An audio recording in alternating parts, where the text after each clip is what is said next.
Hi, and welcome back to the podcast. I'm Andrew. I'm Caitlin. And I'm Kevin. And we're here to discuss more articles from the Green Page, which can be read at cmuptm.blogspot.com. Articles from around the entertainment industry and commented on by our students here at CMU. First article of the second session here is called The Sound of Murder, How to Create the Sound of Murder Without Actually Killing Anyone, from soundgirls.org, and no author that I could find. There's one at the end. It's Kirsty Gilmore. Sorry, Kirsty. I apologize, Kirsty. Usually we put our names at the top of articles. Okay, you don't need to explain this to her. She's like exploring an innovative way. I'm sure she is. Putting her stamp on this article. And I salute you, Kirsty. Kirsty Gilmore is a sound designer. Yeah. Who had to, well, she works for fringe theaters in the UK, and fringe theater, as you probably know, tends to be lower budgeted, or have smaller budgets, often it's fringe, right? It's fringier venues, it's places that don't necessarily have all the equipment you would want in an ideal situation, but she says that it forces her to be really creative. So she was working on a new work called Murderer, where she had to create a soundscape of many things, but one of the specific things that she details in this is murdering a person in a bathtub and dragging their body around the house. And what she did, instead of using stock sound clips and stuff, which is something that a lot of sound designers employ, she mostly worked as her own Foley artist. And so the person in the story gets drowned, and so she had her partner basically drown her for a second, so in her own bathtub. Yeah. And she was finding ways to mimic the sound of throwing a body on the ground. She's like, well, the only heavy thing I had that made an okay sound was my rug, but sometimes it bounced, so I used my rug until I got the perfect take, and that was pretty convincing. So I don't know. I was trying to think about other things you could use, body parts? Yeah, or dumping something to the tub. I was thinking maybe partially deflated basketballs. Oh. Do you know that sound in Scooby-Doo when somebody falls out of a tree or something and makes that sound that they make when they hit the ground? That doesn't sound anything like a body hitting the ground.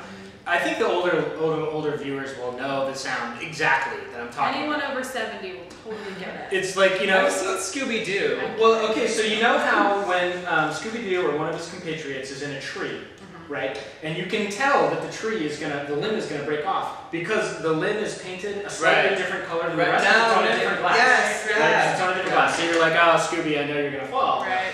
And whenever that happens, Scooby would fall, and then it's this sound, it's this quintessential sound that must have been recorded in 1932 by some, what was the artist? What were they called? Foley artist? A Foley artist, right? Of something. And what always struck me about it is that is not what people sound like when they fall. Well, it's the same thing. You know that those samples of screams that you always hear in horror movies, and also in Roller Coaster Tycoon, or just anything. It's "Wah!" And it's that one, right? That one sample of a man screaming that sounds like no space you've ever heard. Yeah. It's where is this man? Is he inside of a pillow? What I really wanted. It's so weird. So it's great that she didn't use stock. Yes. Well, what I really wanted out of this article was an audio clip, right? I was reading the whole thing. I was like, come on, you gotta. Why don't we get to hear it? You've been talking about this. Oh, yeah. I didn't even think about that. I didn't think about that either. It's a great idea. Because it would have been cool to see. It also reminded me of I remember getting for Christmas, or maybe it was a birthday, one year, a Play School audio recorder, a tape deck, with magnetic celluloid tape inside of it. And it was cool because the tape was, on one side, it was Vincent Price or somebody giving you instructions about how to make a radio play and how to be a Foley artist. Sounds horrifying. It was Vincent Price. What I remember, it probably wasn't. So much. But you're making this radio play, and there's thunder in the background or something, and it tells you to get a piece of tinfoil from from the kitchen and crumple it up in front. It was really great. And then on the other side, you were supposed to record your radio. See, I had the Orson Welles edition. Right. get some aluminum foil from below. Get a piece of rope and tie it around your throat. Get a piece of rope and tie it around your own throat. That's wow, I think your Orson Welles impression is even worse than mine. Probably. They were both very bad. Orson could be anyone. So anyway, cool article from soundgirls.org, and this is actually a really great blog, by the way, for women working in the sound industry, Yeah. which continues to be one of the more overrepresented places in the industry for women, which is something that I've always, like at CMU here, like almost all of our sound grads are female. Yeah, I don't know if it's true though across the board. You don't think so? Well, I should just say that like I've worked on, I'm not like a veteran of the field, but I've worked on probably like 30 productions outside of here, and I've never had a female sound designer. And here, yeah, it's great. We have tons. Well, we have one Well, graduate sound designer, and she's a female. But we also, 100%. But we have undergrads too, right? That is 100%. But don't we have undergrads that are Yeah, female we sound do. designers? We do. Yeah, I mean. So that's- moving on. Hell. Next is a video from the Warner Brothers Prop Storage Warehouse. Yeah, it's the article is called "A Peek Inside Warner Brothers Prop Vault" by Norman Chan from Tested.com, which is the MythBusters website, it's their blog essentially. And this is a repost of something, a news story from Live CNN with a lot of British people on it, but one American person. So I'm going to assume it was American. And they're going to what's basically a big props warehouse. Undisclosed props, secure location. Props set and costume warehouse, and it's they say it's huge, secret, and they like it's undisclosed, so they can't tell you. We see them going in, and that's all we know. And there's like a bunch of cool stuff from Warner Brothers. They show us like some Dark Knight stuff, like some Batman masks, and like some of their guns, and like Some a bunch of Harry Harry Potter Potter shit, and then and, like some spacesuits from Gravity, and then like some cyborg suits from The Edge of Tomorrow. You know, all that stuff was Cool. cool, but Yeah. I couldn't help thinking the entire time, just from the intro, how creepy it was that, you know, just to be reminded, that like CNN and Warner Brothers are The same thing. the same thing. Yeah. And that, like, the only reason that CNN was able to make this video is because of that relationship, and because they weren't able to disclose the location Yeah. or like show the exterior of the building. Which It's seems just a like- little overblown to me. Doesn't it seem Well, overblown to you? No, I guess it's like there's so much money Yeah. in that Those are warehouse. really valuable. And the things. warehouse, How are like they the valuable? scale of People the buy warehouse. shit like that all the time. Well, then why don't they sell it? Well, I don't know. Why would you It's hoard their it? archive. How would they? Do why you know would like they the hoard shit that people buy on eBay? They buy like a grilled cheese My point exactly. with a Virgin Mary on it, sold for like $20,000. I guess it's really I think the answer is that it's intellectual property more than anything else. Like so that you don't sell. Like I've worked for a company before that makes all sorts of Amateur. dance party. Amateur. Oh, that's your phone. That's Caitlin's phone going on. Terrible. We're gonna have to cut this scene out. So anyway, I've worked for a company Wait, before. do a cut. Wait, No, we're not. cut. I'm kidding. Oh. Or not I'm kidding. Yeah, I'm kidding. This is all gold. This is gold. You see how it's made. So I've worked for a company before that does not sell anything. They only rent their stuff. So like they'll make a whole set for you, and they'll make like a whole stage thing and all this amazing stuff, but they will not sell it to you. They will only produce it for you, and you pay them to design and produce it, and then they rent it to you. So that they don't give any of their intellectual property away at the end. And they won't even sell their old stuff. Like they keep it locked up because they don't want anybody to be able to copy the things that their intellectual property essentially. So in that way it makes sense to me, but still I wonder why you don't just like burn it or something like Or display it. like you're not So gonna make those Harry Potter costumes, they're gonna make those again. Like first of all, the kid is big now, right? Like Right. he's grown. They're never gonna make that shirt again. Why are they keeping it? Just burn it. Yeah. No. I mean, I think No, that's insane. the woman in the article was talking about the fact that like these have a lot of cultural and historical value also, like Yeah. nostalgic value. Okay, then put it in the Smithsonian. Right. So I don't know if maybe they're waiting for a One day perfect it's time. just the Yeah. will buy it. Like That maybe could they're be it. waiting for like a huge collector or auction house to buy all this shit. Right. But Yeah, and burn it? That's insane. Well, just get rid of it. I mean, my point being, like, Sell it out. why either sell it, either make some money off of it, or why hold on to it? Why waste the money? For posterity. Yeah. For future CNN reporters to come. Yeah, I mean that is sort of like saying, why would we have a library full of books that no one reads? Where it's like, Just burn them. But that is a good point. But Do someone you might. want to argue that too? I do, because someone might want to read that someday, and like if you burn it, it's gone forever. What if there's cultural value in this Somebody thing? will write it again. No, If no, you no, give no, enough- no, I disagree. Okay. Well, I'm glad we had that discussion. You know when she disagrees because she breaks into. You know, in a lot of ways, like getting rid of everything we've ever come up with before, just like leaves the whole universe open to originality and any kind of new idea that you might have. In a lot of ways, we could just start over from scratch every day. That'd be great. Anyway, next is an article about horror on stage. It is from Flavor Wire, and the title of the article is "Can National Theatre of Scotland's Let the Right One In Pave the Way for Horror on Stage" by Mose Halpern. And it's sort of a review and sort of a philosophical discussion of the history and future of gore and horror on stage, set off by a production of Let the Right One In, which is an American adaptation of the the Northern European movie about a young vampire girl and her young love affair, essentially. Great movie, both of them, I thought, personally. And it's playing at St. Anne's Warehouse in Brooklyn after an opening on the West End in London. So that's the setup.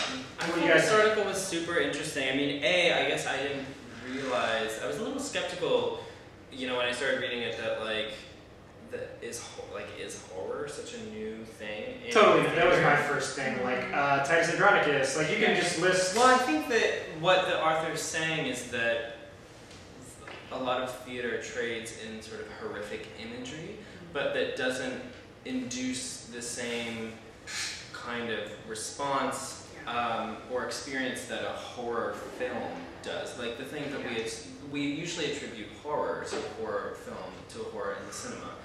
And that's interesting. And what does it evoke? Why is it what that? does it evoke? What is Well, it? I read for one thing. I mean, like the physical reaction. The physical reactions. They're talking about how gasps are so rare in the theater. But you don't feel that when you see Edward II get impaled with a hot poker? I mean, I certainly did. It's one of the. I talk about this show a lot. It's the show that like made me interested in theater, was seeing Edward II played in this empty swimming pool in Boston.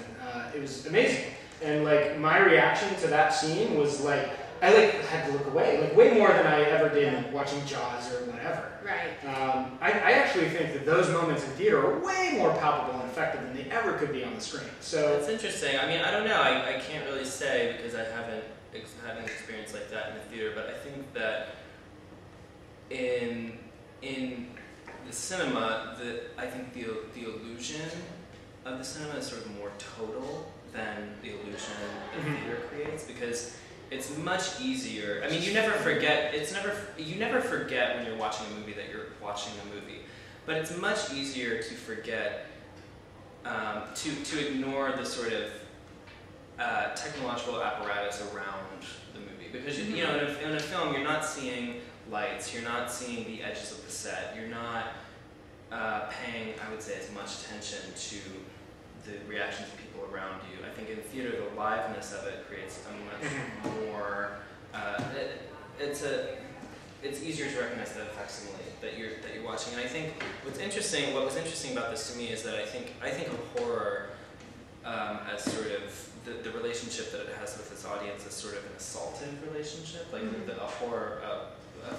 horror filmmaker ultimately has an assaultive relationship to his audience. He's assaulting his viewer or her viewer with horrific imagery. And I think what's interesting about applying that in a theatrical context is that the theater, because of its liveness, because of its proximity to the audience, has the opportunity to elaborate on that sort of assaultive relationship in a way that filmmakers can't. And it seems like that's sort of what the author is getting at, and that that relationship or that opportunity should be pushed further. Yeah. Well, it makes me think of another article that we're going to talk about soon, and maybe we should just talk about now, the participatory theater, because what it made me think of was like, okay, so if that's the goal, if that's what you're going for, and like you think of all this more sort of a choose your own adventure participatory theater that's happening a lot of places now, is that the venue for horror then? Like, can you find a way to make a horror participatory experience not just seem like a shitty carnival ride? I think that's the challenge. Right. Yeah.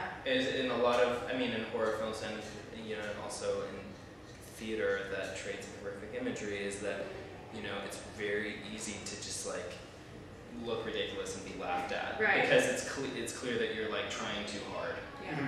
I mean, he even talked about that with like blood and gore on stage, how often in theater you get a laugh from that, and how tricky that is to walk that line. But like sometimes not though. But like the thing, I keep thinking about these shows I've seen her work on. Yeah. Like I did this one show at the Hasty Pudding Theater in Cambridge where the whole set was white, right? It was the whole set was draped in a white canvas, and towards the end of the play, like in the last 15 minutes or so, one of the main characters gets his throat cut and just like runs around the stage and bleeding to death, and not in a was not comical. People Right. were genuine because he's spraying this blood all over this white, and it was an awful set to have work on. They had 2 drops and they had to completely bleach and clean one every night and put while they reset a new one. Anyway, it was a nightmare for the run crew. But that moment in that play, there's no way you could, in my opinion, do that in a movie where people are genuinely concerned for this person. But there's also things in film that you can't do on stage. Like there are effects you can create on film that you can't create on stage, and I think can't cut someone's head off really all that easily. Right, and I think it's not so much about saying oh well, theater is better or film is better for this or that, but it's about exploring what is that relationship in between the artist and the audience when dealing with horrific subject matter, and how can the theater context exploit that to its maximum effect? Well, you have to find more creative, subtle ways to do it. Not that what I just described is subtle in any way, but it's the white drop cloth that makes the difference, right? It was the designer's intent there that found this kind of creative, simple way to make it much more feel a lot more important to what was happening for the audience. Right, and what you're describing right now just makes me think that this author might not have seen very much theater, Yeah. because the things he's describing That's a as good point. being problems were things like that where it's well, blood often looks cheesy. It's it totally has the capability of looking really bad on stage, because it's there's no post, it's happening here, and if it's funny, there's nothing we can do. But it was but just as you have, I've seen some really horrific things on stage where I've wanted to die. I don't know if it's employed the same sense of dread, or maybe there is something in having a screen separating you from this other story in a horror movie that makes me want to yell at the screen, but I know I can't help. Well, I will say that I do not think that a theater could sustain a storyline that is only about horror and gore and terror the way that you can on film. So if you were going to do a true slasher film or something on stage that really has no other quality to it other than the chase and the scream and the stab, that would not sustain the theater audience's attention for sure. So it'd be great if you tried. Well, Isn't it Carrie? Yeah, I was gonna say Carrie Carrie's a musical or something. Yeah, Carrie tried to do that sort of. Although that does have, there's a story along with it. Yeah, and this one that they're specifically describing has, they describe it as a love story with a lot of horrific But I think elements. that's a great thing. With the way they describe this experience, it doesn't sound all that different to me than a really good version of Titus Andronicus. Yeah, Anyway, a really good play so exists. honestly, I think this author was really just looking for a way to talk about a problem that doesn't really exist. Or maybe just a trend that he is seeing in theater, where it's a new interest in horror as a genre, which I think is totally valid, but I don't think it's as revolutionary as he's implying, other than the fact that horror is a genre that it's developing and it started obviously long after horror in film started long after theater, right? So it's like, well, isn't it natural that we would be now feeding off of a lot of horror? And there's so many interesting things in this article that we don't have time to get into because we have to move on. But he talks about like the history of representations of violence on stage through like in the ancient Greeks and the ancient Romans and the medieval period, and it's just I thought it was a really fascinating article. I mean, you could like almost every Greek play you can think of. Yeah. There's something off of that. But they didn't often show violence on stage because they had public executions. Right. And so by showing violence on stage, it would sort of just heighten the artifice of it, which is why the ancient. We should just go back to public executions. And well, they talk about that in this though, that the Romans do that they supposedly would do it currently. No, that they did in ancient Romans long ago. Supposedly, and he said that this didn't happen across the board, but that if a play required an execution, they would sometimes execute someone who's like next in line on stage, which is crazy. But it was crazy. I thought it was a fascinating article. Definitely worth a read. Check it out. It can be found again at cnuptm.blogspot.com. That's definitely the pick of the week. Can we start this? Yeah. Pick of the week? I love it. I'd say, yeah. Pick of the week. My pick of the week. Again, it's from Flavor Wire. Can National Theatre of Scotland's Let the Right One In pave the way for horror on stage? You be the judge. Thanks a lot. We'll talk to you again one more session. And have a great week. Bye. Bye.